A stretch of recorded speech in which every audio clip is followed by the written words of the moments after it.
Please watch the video at your own risk. Hello and welcome everyone to my new video of mock test paper number 9 for JEE Advanced 2026.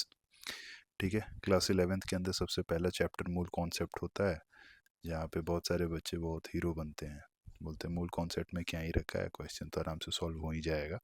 So the very first question belongs to those kind of students only. ठीक है, and specially of course it's a mock test paper, so advance जो है वो मई month में है and मैं expect कर रहा हूँ कि आपकी तैयारी बहुत अच्छी चल रही होगी. So you can cross verify your preparation level over here also with the questions which I have given over here. Okay, in a time bound manner only you have to solve, and you can allocate like 3 minutes of time in each problem. So if I talk about my very first question, then it is from Mool concept, and you can see like you have an organic compound that is containing carbon, hydrogen and oxygen only, which has been decomposed. ठीक है, तो बहुत सारा information यहाँ पे दिया हुआ है, राइट, एंड इनके बिहाफ पे you have to select this option. So अगर आप इसमें पहले से आगे बढ़ते हैं, ठीक है, देन थोड़ा सा प्रॉब्लम आपको हो सकता है.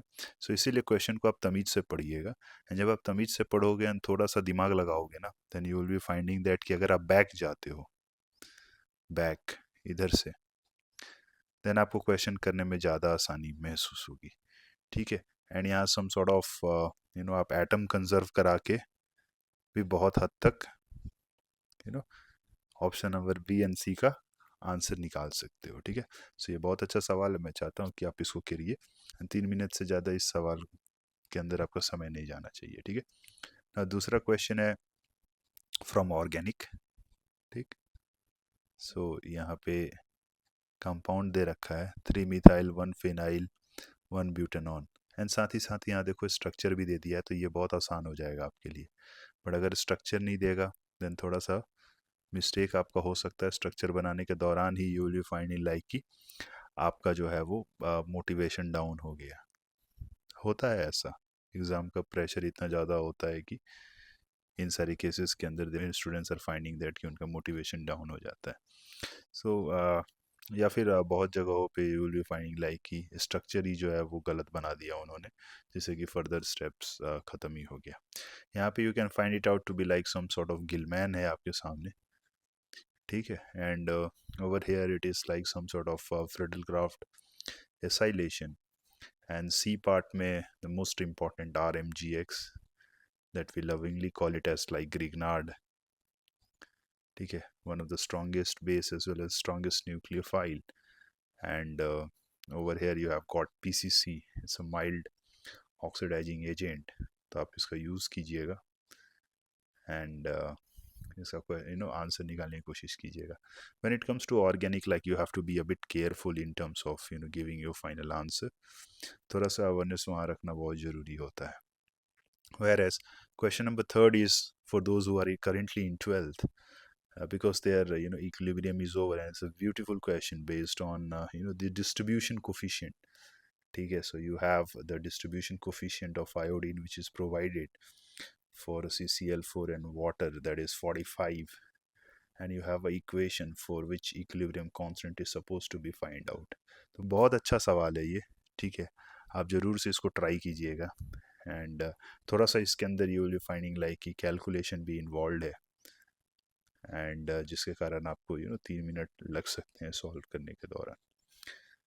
Now again particularly for those who are in class 12th, अगर आपको अपनी प्रिपरेशन चेक करनी है, if your chapter which contains like liquid solution, electrochemistry, if those all chapters are over right now, so you can test your level also by solving my problem, and just you can identify whether you are on the right track or not in your preparation. So ये liquid solution का question है, and liquid solution के अंदर आपको तो पता ही है कि you will be finding like strong electrolyte, weak electrolyte, non-volatile solute and so on. and यहाँ पे आपको osmotic pressure निकालना है blood का in ATM. Whereas there are certain you can say informations or data which is given from electro also, electrochemistry. तो आप देख सकते हैं, अच्छा सवाल है. Now number 5 if I talk about, then ये particularly block chemistry से associated सवाल है, and बहुत अच्छा है, एंड आप स्ट्रेट फॉरवर्ड भी है. If you know the reactions of Cl2 with hot and cold NaOH, then definitely you will be able to get this answer. Also you have to figure understand like कि Cl2 gas जो है वो SO2 gas के साथ reaction कर रहा है in the presence of charcoal to give the product C. ठीक है. एंड फॉस्फोरस, वाइट फॉस्फोरस की जो रिएक्शंस है वो भी इंपॉर्टेंट हो जाती है, यहाँ पे दे रखा है, जैसे कि ऑक्सी एसिड ऑफ फॉस्फोरस बन रहा है. So it is like some sort of chain type of stuff which is going on, जिसके बिहाफ पे आपको दो सवाल पूछे गए हैं, तो आप टेस्ट कर सकते हैं अपने प्रिपरेशन को. Now number 6 if I talk about, then it is from coordination. Coordination के अंदर भी अब अपने आप को क्रॉस वेरीफाई कर सकते हैं कि आप कितने स्ट्रॉन्ग हैं with respect to geometrical isomers. ठीक है, with respect to of course number of PPTs and all, जहाँ से आपको आइडिया लग सकता है कि कॉम्प्लेक्स एक्चुअली होगा क्या विद दिस इंफॉर्मेशंस, है ना. Now question number 7, you need to find number of true statements and number of false statements. So if number of true statements is x, false statement is y, you need to find the value of x by y. And over here अगर आप point wise point जा रहे हो, polarising power आ गया cation का, फिर polarising power आ गया anion का, राइट. फिर उसके बाद से you have got again for a given anion greater the polarizing power of cation. So it is nothing but Fajan's rule.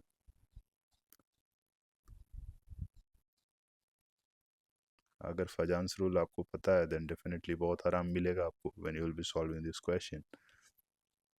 And this is like the normal properties of ionic bond. ठीक है, वो है. Now number 8 is from periodic table, and this question has been asked in JEE Advance also a long time back, but this is very very easy, so there will have no issue. Now question 9 is a fact based problem, you can say. If you know the polymers properly, like polythene क्या है, PVC क्या है, bakelite, Dacron, nylon 66, buna N, buna S, neoprene, Teflon, तभी आप इनके answers जो है वो सही से कर पाएंगे. ठीक है. अब यहाँ पे क्या है ना कि आप जो है वो पूछते रहते हो कि पॉलीमर्स को कैसे करना है एंड ऑल, तो देख लो, एक तो आप स्ट्रक्चर पूछ सकता है वो स्ट्रेट अवे, स्ट्रक्चर के अंदर हाइब्रिडाइजेशन क्या है एक पर्टिकुलर एटम का, number of one particular atom x है, अनदर पर्टिकुलर एटम वाई है, तो उनका अमाउंट्स भी पूछ सकता है, लाइक सम पूछ सकता है एक्स प्लस वाई कितने होंगे, एंड स्ट्रेट फॉरवर्ड ऐसे भी चीज़ें आपके सामने आ सकती हैं. Now number 10 is from salt analysis. ठीक है, यहाँ पे आप थोड़ा सा लॉजिक लगाओगे ना तो सही डायरेक्शन में जाओगे तो आपको आंसर तुरंत आ जाएगा. Quickly you will be getting your answer. And थोड़ा सा आप सही डायरेक्शन में नहीं जाओगे तब तो फिर पूरा टाइम ही बर्बाद हो जाएगा.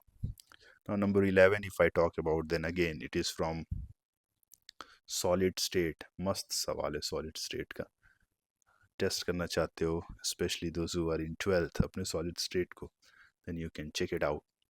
ठीक है, over here you have olivine series of minerals which is consisting of Fe plus 2 and Mg plus 2 ions which can substitute for each other without changing in volume of the unit cell, मतलब volume remains intact.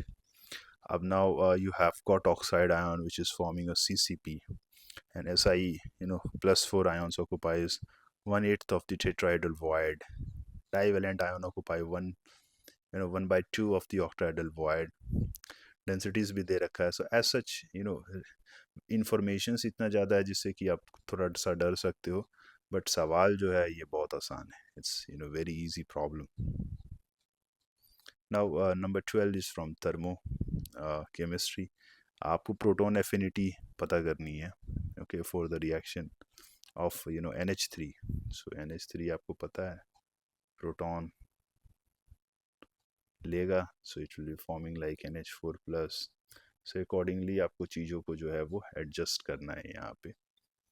And if I talk about like next one number 13, यहाँ पे ET benzene है which is nothing but ethyl benzene only.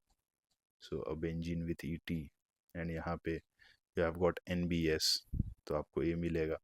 Alcoholic KOH, then आपको B मिलेगा।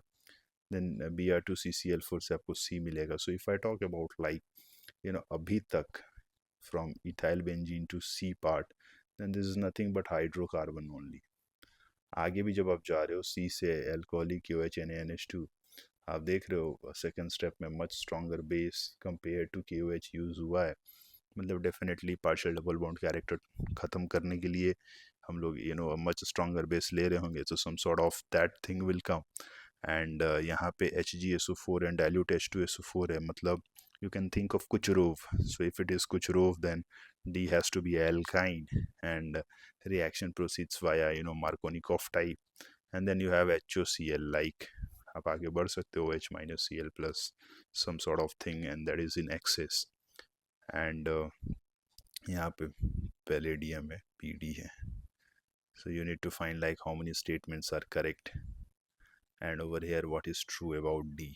So it's a this part, if you will solve the B part, you will fill this out to be like positive tolerance क्या होता है, positive sodium bicarbonate test क्या होता है। तो इसके लिए थोड़ा आपको टाइम चाहिए, ठीक है। जब आप पूरा 12th कर लोगे, those were in 12th, then फिर आपको डी पार्ट का आंसर करने में आप ज़्यादा कंफर्टेबल रहोगे, ठीक है। Anyways, number 14 if I talk about phenyl acetylene है। सो फिनाइल एसिटिलीन, अगर आपको स्ट्रक्चर नहीं पता उसका, तो फिर क्या ही फ़ायदा है, इसको सॉल्व आप कर ही नहीं पाओगे। सो फिनाइल एसिटिलीन मैं यहाँ दे दे रहा हूँ, you will have this thing. अब उसके ऊपर आप ग्रिगनार्ड मार रहे हो फेंक के, right, and then CO2H plus. आपको पता है ग्रिगनार्ड के बाद CO2H प्लस का मतलब क्या है, you will be getting a carboxylic acid. And then यहाँ पे भी आपके पास क्या है, some sort of Kucherov type of thing, and then delta is given. So आप एडजस्ट करना with respect to X, Y, Z, and अगर कोई इंफॉर्मेशन नहीं दिया हुआ है, but if it is needed in the next step, then it is self believe that that information was there, and the person who has made the question paper was really shy in giving it to you guys, ठीक है। And based on that आप इसको solve कर लेना। सो detailed answer की मैं डाल दूंगा, ठीक है, या तो टेलीग्राम पे डाल दूंगा, नहीं तो उसका एक वीडियो बना के डाल दूंगा। आप ऐसे ही पढ़ाई करते रहिए, मिलेंगे अगले वीडियो में with some different papers. Till then take care, bye bye.